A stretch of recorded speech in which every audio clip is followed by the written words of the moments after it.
দৃঢ়তাকে সাথে নিয়ে হাসপাতালের বাইরে এসে দাঁড়িয়েছেন আনিকা চৌধুরী। তাদের উদ্দেশ্য এখন জাবিরকে দেখতে যাওয়া। তবে দৃঢ়তার মনে এখনো ভয় ছিল যে তাকে দেখে না জানি সবাই কেমন আচরণ করে।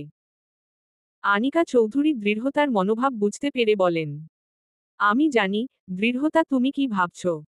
তোমার ভাবনা অমূলক নয়। তবে এটা মনে রেখো, এই পরিবারের সদস্যদের এত ভয় পেলে চলবে না। তুমি এদের যত ভয় পাবে এরা তোমায় ঠিক ততই দমিয়ে রাখার চেষ্টা করবে। তাই তুমি যদি এদের বিরুদ্ধে লড়াই করতে চাও তাহলে তোমায় এদের চোখে চোখ রেখে কথা বলতে হবে। কিন্তু চাচি, আমি এখন মিস্টার জাবির চৌধুরীর সাথে দেখা করতে চাই। উনি এই মুহূর্তে অসুস্থ আর এটা একটা হাসপাতাল। তাই আমি চাই না এখানে কোন ঝামেলা হোক। তোমার ভাবনা সঠিক। আমরা এভাবে গেলে ঝামেলা হতে পারে। তাই আমরা এভাবে যাব না। তাহলে কিভাবে যাব? আনিকা চৌধুরী হাসপাতালের সামনে দাঁড়ানো কিছু নার্সদের দিকে ইশারা করে বলেন, এইভাবে। ললিতা চৌধুরী ও আমিনা চৌধুরী জাবিরের কেবিনের সামনেই বসে আছেন। ললিতা চৌধুরী নিজের ছেলের সুস্থতার জন্য আল্লাহর কাছে দোয়া করছেন। অপরদিকে আমিনা চৌধুরী নিজের মনে কোন এক ভাবনায় লিপ্ত আছেন। এরই মধ্যে দুজন নার্স যাদের মুখ মাস্ক দিয়ে ঢাকা তারা জাবিরের কেবিনের দিকে প্রবেশ করছিল। আমিনা চৌধুরী তাদের দেখে হঠাৎ করে বলে ওঠেন, দাঁড়ান। উপস্থিত দুজন নার্সের মধ্যে একজনকে ভীতু লাগছিল, তবে অপর একজন তাকে চোখ দিয়ে ইশারা করে সাহস দেন। অতঃপর আমিনা চৌধুরীর চোখে চোখ রেখে বলেন, জি, বলুন। আমাদের বাড়ির ছেলের এখন কি অবস্থা? ও ঠিক হয়ে যাবে তো? সেটা তো ডাক্তাররাই ভালো বলতে পারেন। আমরা তো শুধু নিজের দায়িত্বটা পালন করতে পারি। তুমি এসো, বলেই আরেকটি নার্সকে ইশারা করে ভেতরে চলে যায়। আমিনা চৌধুরী ললিতা চৌধুরীর উদ্দেশ্যে বলেন, নার্সটার গলার স্বর কেমন চেনা চেনা লাগলো না? আর আমার কেন জানি মনে হচ্ছে এদের চেহারাও কেমন চেনা চেনা লাগলো। ললিতা চৌধুরী বললেন, আপনি ওনাদের কিভাবে চিনবেন আম্মা? মনে হয় কোন ভুল হচ্ছে। ওরা তো সাধারণ নার্স। আমিনা চৌধুরী বলেন, তাই হবে হয়তো। এদিকে জাবিরের কেবিনে প্রবেশ করে জাবিরকে অসাড় হয়ে শুয়ে থাকতে দেখে আবেগপ্রবণ হয়ে কেঁদে ফেলে দৃঢ়তা। আনিকা চৌধুরী দৃঢ়তার কাঁধে হাত রেখে বলেন, কেঁদো না, তোমায় শক্ত হতে হবে। এভাবে ভেঙে পড়লে একদম চলবে না, নিজেকে শক্ত করো। মূলত তারা দুজনে নার্সের ছদ্মবেশেই জাবিরকে দেখতে এসেছে। এটাই ছিল আনিকা চৌধুরীর বুদ্ধি। দৃঢ়তা কান্নারত স্বরে বলে, আমার ভীষণ খারাপ লাগছে ওনার জন্য। আমার উপর রাগ করেই বোধ হয় ওনার আজ এই অবস্থা। ওনার বড় কোন ক্ষতি হয়ে গেলে যে আমি নিজেকে ক্ষমা করতে পারবো না। আনিকা চৌধুরী দৃঢ়তাকে নিজের বুকের সাথে জড়িয়ে ধরে বলেন, কোন চিন্তা করো না দৃঢ়তা। জাবিরের কিছু হবে না। তুমি এখানে থাকো, আমি সব ব্যবস্থা করে দিচ্ছি। নার্স হিসেবে তুমি জাবিরের সেবা করে যাও। নিজের স্বামীকে সুস্থ করে তোলো। যেটা আমি পারিনি সেটা তুমি করে দেখাও। নিজের স্বামীকে ধরে রাখো নিজের কাছে। বলতে বলতেই আনিকা চৌধুরী কেঁদে ফেলেন। দৃঢ়তা নিজের চোখের জল মুছে বলে, আমি চেষ্টা করব। কিন্তু চাচি, যদি কিছু মনে না করেন আপনি কি আমাকে বলতে পারেন আপনার স্বামীর সাথে ঠিক কি হয়েছিল? আমি যতদূর জানি এই পরিবারে কিছু রহস্য অবশ্যই লুকিয়ে আছে। আপনি কি আমায় সেসব বলতে পারবেন? আনিকা চৌধুরী বলেন, সেসব বলার সঠিক সময় এখনো আসেনি। সময় হলে আমি ঠিকই বলবো। আপাতত তুমি থাকো এখানে, আমি আসছি। আমাকে এখন সবটা ম্যানেজ করতে হবে। বলে আনিকা চৌধুরী বের হতে যাবে এমন সময় দৃঢ়তা তাকে আটকে বলে, আমাকে বিশ্বাস করে সব বলতে পারেন চাচি। আমি আপনার বিশ্বাসের অমর্যাদা করব না। আনিকা চৌধুরী একটু নরম হন। দৃঢ়তাকে কিছু বলতে যাবেন এমন সময় হঠাৎ তার দৃশ্যপটে কিছু স্মৃতি ভেসে ওঠে। তার স্বামীর রক্তমাখা হাত এবং তার বলা শেষ কথা, আমাকে তুমি কথা দাও আনিকা। তুমি কখনো কাউকে এই ব্যাপারে কিছু বলবে না। আম্মার করা অন্যায়গুলো কখনো কারো সামনে প্রকাশিত করবে না। এটাই আমার শেষ চাওয়া তোমার কাছে। বলেই লোকটার মৃত্যুর কোলে ঢুলে পড়া। এসব কিছু মনে পড়তেই আনিকা চৌধুরী কোন কিছু না বলেই বেরিয়ে যান। এদিকে দৃঢ়তা ভাবতে থাকে, চাচি হয়তো আমায় কিছু বলতে চাইছেন না। তবে আমাকে সবকিছু জানতেই হবে, কারণ এর সাথে যে আমার জীবনও ওতপ্রোতভাবে জড়িত। কথাটা বলার পরই দৃঢ়তা নিজের গলায় থাকা একটি হাড়ে স্পর্শ করে। যেখানে একজন মহিলার ছবি ছিল। দৃঢ়তা বিড়বিড় করে বলে, আমায় সব রহস্য উদ্ঘাটন করতেই হবে মা। আনিকা চৌধুরী হাসপাতাল থেকে সোজা বের হয়ে একটি কবরস্থানের বাইরে গিয়ে দাঁড়িয়ে থাকেন। দূর থেকেই কবরস্থানের দিকে তাকিয়ে থাকেন, তার চোখ খুঁজছে একটি নির্দিষ্ট কবরকে। কিছু সময় এদিক ওদিক তাকিয়ে খোঁজার পর তার চোখ যায় একটি নির্দিষ্ট কবরস্থানে। রজনীগন্ধা ফুলের গাছের নিচে থাকা সেই কবরস্থানের দিকে তাকিয়ে আনিকা চৌধুরী ক্রন্দনরত স্বরে বলেন, কেন মৃত্যুর আগে তুমি আমায় এমন জঘন্য একটা শর্ত দিয়ে গেলে? শুধু তোমার দেয়া শর্তের কারণে আমি তোমার মাকে তার কৃতকর্মের শাস্তি দিতে পারিনি। এতে যে আমি শুধু তোমার কাছে না, আরও 2 জন ব্যক্তির কারণে সারাজীবনের মতো দোষী রয়ে গেছি। বলেই আনিকা চৌধুরী কান্নায় ভেঙে পড়েন।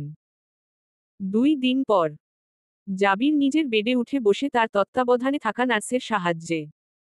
গতকালকেই সে নিজের জ্ঞান ফিরে পেয়েছে, তারপর থেকে এই নার্সটাই তার খেয়াল রাখছে সব সময়। জাবিরকে বাথরুমে নিয়ে যাওয়া থেকে শুরু করে, রাতে তার গরম লাগায় হালকা পাখার বাতাস থেকে শুরু করে সব ছোট বড় সুবিধা অসুবিধার খেয়াল রাখছে এই নার্সটি। জাবিরেরও ভীষণ ভালো লাগছে এই নার্সটির সান্নিধ্য। নার্সটি নিজের মুখ ঢেকে রেখেছে মাস্ক দিয়ে, তাই তার মুখ দেখে নি জাবির। এরই মধ্যে একজন ডাক্তার জাবিরের কেবিনে প্রবেশ করে বলে, গুড মর্নিং মিস্টার জাবির চৌধুরী। এখন আপনি কেমন অনুভব করছেন? জাবির হালকা হেসে বলে, আগের থেকে যথেষ্ট ভালো অনুভব করছি। যাই হোক, আপনাদের এখানকার নার্সরা কিন্তু বেশ কার্যকরী। নিজের আপন জনেরও বোধ হয় কেউ এভাবে সেবা করে না যেভাবে আপনাদের হাসপাতালে নার্সরা করে। কথাটা শুনেই নার্সরূপী দৃঢ়তার চোখে জল চলে আসে। দৃঢ়তা বলে, আপনি কি কখনো বুঝবেন না আমি আপনার কতটা আপন? এরই মধ্যে ললিতা চৌধুরী কেবিনে প্রবেশ করেন। জাবিরকে আগের থেকে অনেকটা সুস্থ দেখে তিনি ক্রন্দনরত স্বরে বলেন, জাবির, আমার বাচ্চা, তুমি ঠিক আছো তো? তোমার কিছু হয়নি তো? আম্মু, আমি একদম ঠিক আছি। তুমি চিন্তা করো না। চিন্তা না করে আর কি উপায় আছে? আমি 2 দিন থেকে কি দুশ্চিন্তার মাঝে আছি বলে বোঝাতে পারবো না। আল্লাহর কাছে লাখ লাখ শুকরিয়া যে তুমি সুস্থ হয়ে গেছো। এখন জলদি বাসায় ফিরে চলো, তোমার এই অবস্থা ওই দৃঢ়তা মেয়েটার জন্যই হয়েছিল, ওকে আর আমি তোমার কাছে ঘেঁষতে দেব না। এমন সময় জাবির বলে ওঠে, কোথায় দৃতা এখন? জানি না, যেখানেই থাকুক জাহান্নামে যাক, কিছু যায় আসে না। তুমি সুস্থ হয়েছ এটাই আমার জন্য যথেষ্ট। জাবিরকে হাসপাতাল থেকে বাড়িতে নিয়ে আসার প্রস্তুতি চলছে। তবে এক্ষেত্রে এক নতুন সমস্যা দেখা যাচ্ছে। জাবিরের এখন সর্বক্ষণ দেখাশোনা করার জন্য একজন লোক দরকার। আর জাবির বলে দিয়েছে, হাসপাতালে যেই নার্স তার দেখাশোনা করেছে তাকেই যেন তার দেখাশোনার দায়িত্বে রাখা হয়। এদিকে জাবিরের দাদি আমিনা চৌধুরীর নার্সটির উপর প্রথম থেকেই সন্দেহ। তাই তিনি জাবিরের প্রস্তাব শুনে বলেন, এভাবে তো আমরা যার তার উপর তোমার দেখাশোনার দায়িত্ব দিতে পারি না। তুমি আমার কথা শোনো, আমি এই শহরের সেরা নার্সকে ঠিক করব তোমার জন্য। কিন্তু তুমি এমন কথা বলো না যে এভাবে অজানা অচেনা একটা নার্সকে তোমার দায়িত্ব দিতে হবে।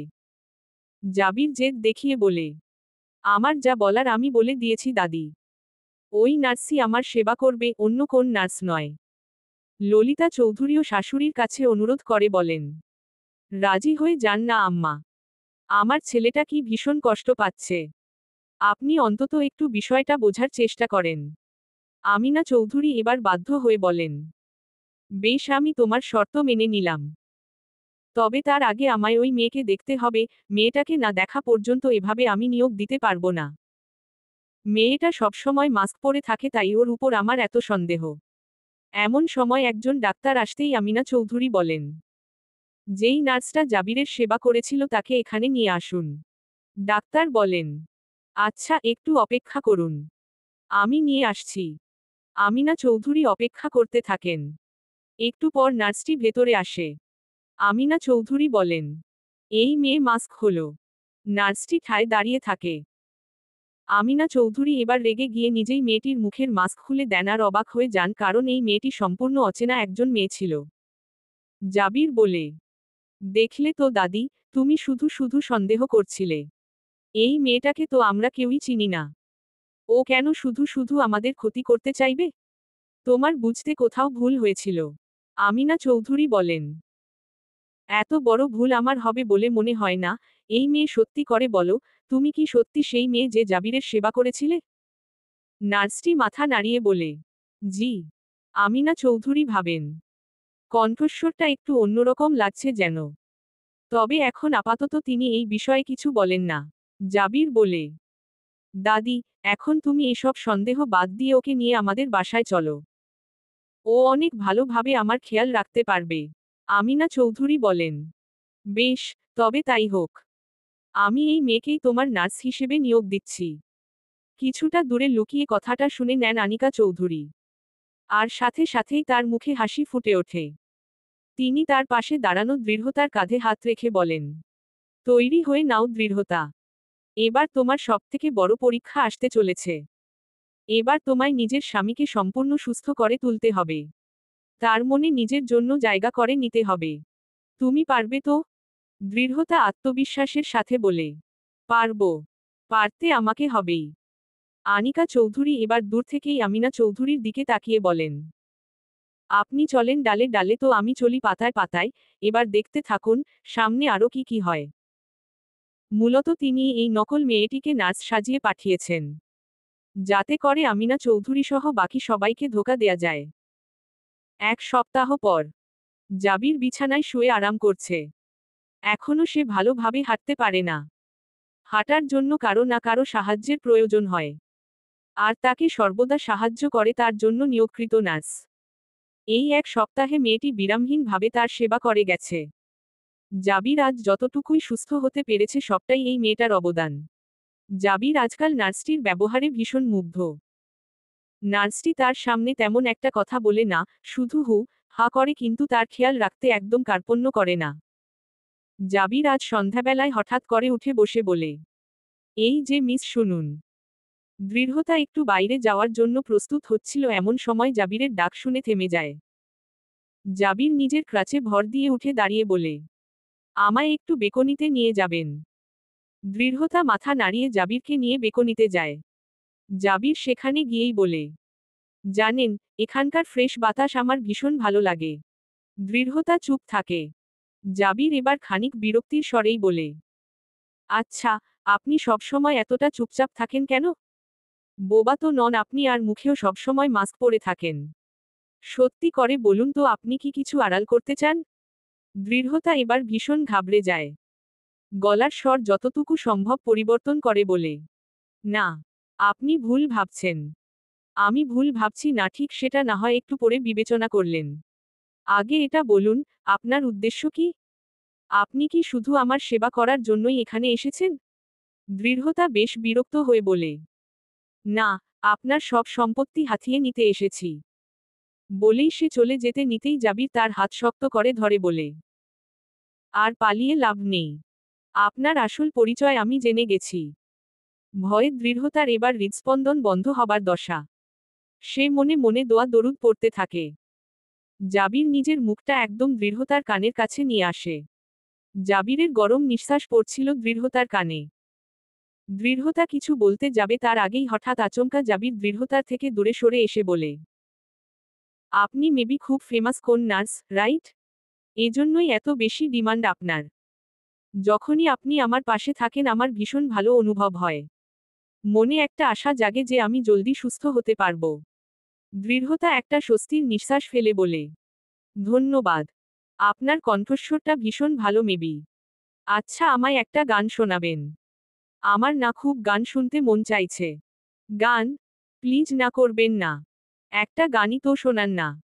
অগত্যা দৃঢ়তা গাইতে শুরু করে, কাইসি তেরি খুদগাজি না ডুব চুনে না CHHANV कैसे तेरी खुदगाजी किसी थॉट के ना PANV बैन लिया अपना पैगंबर टाल लिया सैट समंदर फिर भी सूखा मैन के अंदर क्यों रहेगा री कबीरा मान जा री फेकीरा मान जा आज तुझको पुकारें तेरी परछायान বলতে বলতেই হঠাৎ দৃঢ়তার চোখ দিয়ে জল গড়িয়ে পড়ে।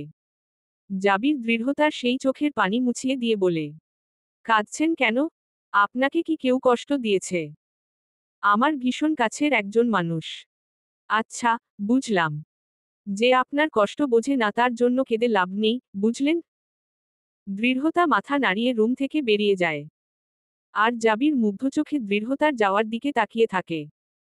দৃঢ়তা জাবিরের রুম থেকে বের হয়ে সামনের দিকে হাঁটছিল, এমন সময় সে খেয়াল করে কেউ তার পিছু নিচ্ছে। দৃঢ়তা পিছু ফিরে তাকাতেই দেখতে পায় আমিনা চৌধুরীকে। আমিনা চৌধুরী দৃঢ়তার দিকেই তাকিয়ে আছেন। তিনি ধীর পায়ে এগিয়ে আসেন দৃঢ়তার দিকে, অতঃপর খানিক হেসে বলেন, তোমার গানের গলাটা শুনলাম, ভীষণই সুন্দর। ললিতা চৌধুরীও আমিনা চৌধুরীর পাশেই ছিল। জাবিরও ততক্ষণে নিজের রুম থেকে বাইরে আসে। আমিনা চৌধুরী জাবিরের উদ্দেশ্যে বলে, তুমিও তো মেয়েটার গলায় গান শুনেছ। এখন নিশ্চয়ই আর ওকে চিনতে তোমার ভুল হয়নি? নিশ্চয়ই জেনে গেছো এই মেয়েটার আসল পরিচয়। জাবির নিশ্চুপ দাঁড়িয়ে থাকে। এদিকে আমিনা চৌধুরী এগিয়ে এসে দৃঢ়তার মুখ থেকে মাস্ক সরিয়ে দিতে বলেন, বেশ ভালোই খেলা খেললে মেয়ে, কিন্তু দিনশেষে তোমার আসল পরিচয় আমরা জেনে গেলাম। কোন লাভ হলো না এসব কিছু করে? দৃঢ়তা চুপ হয়ে দাঁড়িয়ে রইল। হঠাৎ করে আমিনা চৌধুরী দৃঢ়তার হাত শক্ত করে ধরে বললেন, অনেক নাটক করেছ মেয়ে, এখন এই বাড়ি থেকে বেরিয়ে যাও। বলেই দৃঢ়তাকে একটা ধাক্কা দেন। দৃঢ়তা পড়ে যেতে নেয়, এমন সময় আনিকা চৌধুরী এসে দৃঢ়তাকে সামলে নেন। আনিকা চৌধুরীকে দেখেই দৃঢ়তা তাকে জড়িয়ে কাঁদতে শুরু করে। আমিনা চৌধুরী আনিকাকে দেখেই বলা শুরু করেন, বাপের বাড়ির ভাত তাহলে বেশিদিন নিজের পেটে সহ্য হলো না। শেষমেশ তোমায় এখানে আসতেই হলো। কিন্তু এ বাড়িতে তোমার আর এই মেয়ের আর কোন জায়গা হবে না, তাই ভালো হয় যদি তুমি এই মেয়েকে নিয়ে বাড়ি থেকে বেরিয়ে যাও। আনিকা চৌধুরী দৃঢ়তার হাত শক্ত করে ধরে বলেন, এখান থেকে আমার বা দৃঢ়তা কাউকে আপনি বের করে দিতে পারেন না। কারণ আমাদের দুজনেরই এখানে সমান অধিকার আছে। কোন অধিকার চলবে না, এই চৌধুরী বাড়িতে শুধু আমার কথা চলবে, বুঝলে তুমি? বলেই আমিনা চৌধুরী সিকিউরিটি গার্ডকে ডাকলেন তাদের দুজনকে বের করে দিতে। এর মধ্যে আনিকা চৌধুরী নির্বিকার ভাবে দাঁড়িয়ে থাকা জাবিরের উদ্দেশ্যে বললেন, তুমি চুপ করে আছো কেন জাবির? তোমার সামনে এত বড় একটা অন্যায় হচ্ছে, তাও তুমি কিছু বলবে না? দৃঢ়তা এই এক সপ্তাহ কিভাবে নিঃস্বার্থভাবে তোমার সেবা করেছে সেটা তো তুমি দেখেছ। তার এই প্রতিদান দিচ্ছ তুমি মেয়েটাকে? তুমি মেয়েটার সাথে কত খারাপ ব্যবহার করেছ, ওকে কত মেরেছ, অথচ এত কিছুর পরেও মেয়েটা তোমার খারাপ সময়ে তোমার পাশে ছিল, আর আজ যখন ওকে সবাই বাড়ি থেকে বের করে দিতে চাইছে তখন তোমার মুখ বন্ধ। একটু তো নিজের বিবেককে কাজে লাগাও জাবির। দৃঢ়তার চোখে জল গড়িয়ে পড়ছিল। ললিতা চৌধুরী এগিয়ে এসে দৃঢ়তার হাত শক্ত করে ধরে বলে, এসব নাটক করে তুই আমার ছেলের মন পাবি না। তাই ভালোয় ভালোয় বের হও এখান থেকে। বলেই দৃঢ়তার হাত শক্ত করে ধরে তিনি বাইরে বের করে দিতে যাবেন, এমন সময় জাবির এগিয়ে এসে নিজের মায়ের হাত ধরে ফেলে। ললিতা চৌধুরী অবাক স্বরে বলেন, এটা কি করছো তুমি জাবির? আমাকে আটকাচ্ছ কেন? দৃঢ়তা এই বাড়ি থেকে কোথাও যাবে না। মানে, এসব কি বলছো তুমি? তুমি কি এই মেয়ের নাটকে গলে গেলে নাকি? এই মেয়ে হলো একটা কালনাগিনী, এর নাটকে গলে যেও না। ওকে এই বাড়িতে থাকতে দিলে তোমার জীবনে না জানি আর কত বিপদ আসবে।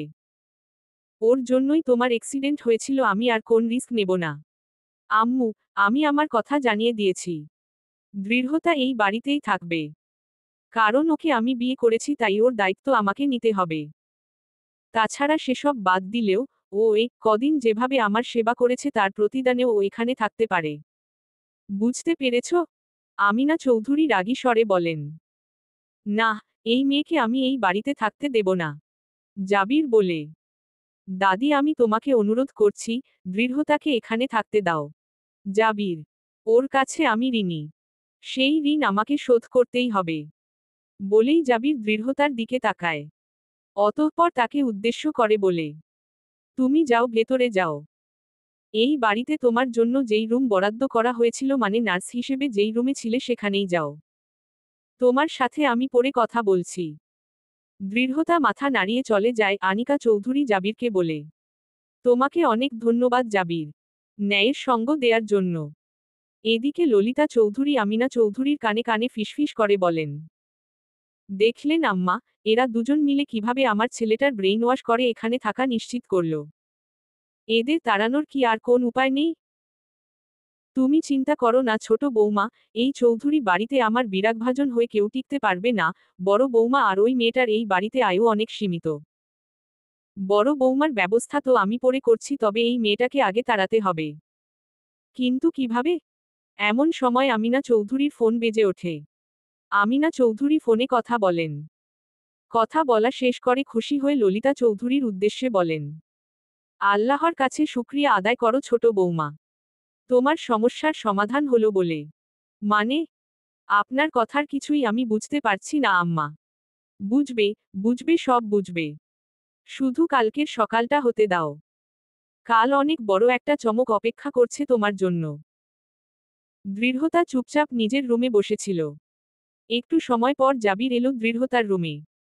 এসেই দৃঢ়তার একদম পাশে এসে বসে বলল, তোমাকে জোর করে বিয়ে করে এই বাড়িতে এনে আমি তোমার সাথে কত খারাপ ব্যবহার করেছি, তোমাকে চাবুক দিয়ে মেরেওছি, তবুও কেন তুমি আমার খারাপ সময়ে আমার পাশে থাকলে দৃঢ়তা? দৃঢ়তা বলে, আপনাকে সুস্থ হতে না দেখলে যে আমি নিজেই অনুশোচনায় মরে যেতাম। আমার বারবার এটাই মনে হয় জানেন, যে আপনার এই অ্যাক্সিডেন্টের জন্য আমিই দায়ী, আর তাই তো। তুমি ভুল ভাবছো দৃঢ়তা। আমার অ্যাক্সিডেন্টের জন্য তুমি কোনোমতেই দায়ী নও। আমার সাথে যা হয়েছে তা সম্পূর্ণ আমার দোষ। আমি রেগে গাড়ি চালাতে গিয়ে, খামোখা রাগ দেখাতে গিয়ে নিজের সর্বনাশ ডেকে আনি। এই দিনেই আমি নিজের ভুলের উপলব্ধি করতে পেরেছি। আমি এটাও বুঝতে পারছি যে, তুমি মনের দিক থেকে কতটা নরম মেয়ে। আর তাই হয়তো মান্যতা তোমার এই ভালোমানুষির সুযোগ নিয়ে তোমায় ইমোশনাল ব্ল্যাকমেইল করে তাকে পালাতে সাহায্য করতে বাধ্য করে, তাই না? দৃঢ়তা চুপ করে থাকে। জাবির দৃঢ়তার কাঁধে হাত রাখে, দৃঢ়তার শরীর জুড়ে যেন এক অদ্ভুত উন্মাদনা বয়ে যায়। জাবির বলে, সত্যি বলতে এখন তোমার প্রতি আমার মনে আর বিন্দুমাত্র রাগ, ক্ষোভ কিছু নেই। বরং এই কদিনে তুমি যেভাবে আমার পাশে থেকেছ তার জন্য আমি তোমার প্রতি কৃতজ্ঞ। তুমিও আমার প্রতি আর কোন রাগ, ক্ষোভ কিছু রেখো না। দৃঢ়তা বলে, ছি ছি, কি যে বলেন। আমি আপনার প্রতি রাগ করতে যাব কেন? আমার কোন রাগ নেই। জেনে অনেক ভালো লাগলো, আমরা কিন্তু চাইলেই আমাদের মধ্যে একটা স্বাভাবিক বন্ধুত্বের সম্পর্ক হতে পারে। তুমি কি আমার বন্ধু হবে দৃঢ়তা? বলেই জাবির দৃঢ়তার দিকে হাত বাড়িয়ে দেয়, দৃঢ়তা জাবিরের বাড়িয়ে দেয়া হাত স্পর্শ করে বলে, অবশ্যই। অতঃপর দুজনের ঠোঁটেই সূক্ষ্ম হাসির রেখা ফুটে ওঠে। যেন দুজনের মধ্যে সকল তিক্ততা ভুলে এক নতুন মিষ্টি সম্পর্কের সূচনা ঘটল। চলবে ইনশাআল্লাহ। পরবর্তী পর্ব পেতে চ্যানেলটি সাবস্ক্রাইব করুন রিকোয়েস্ট।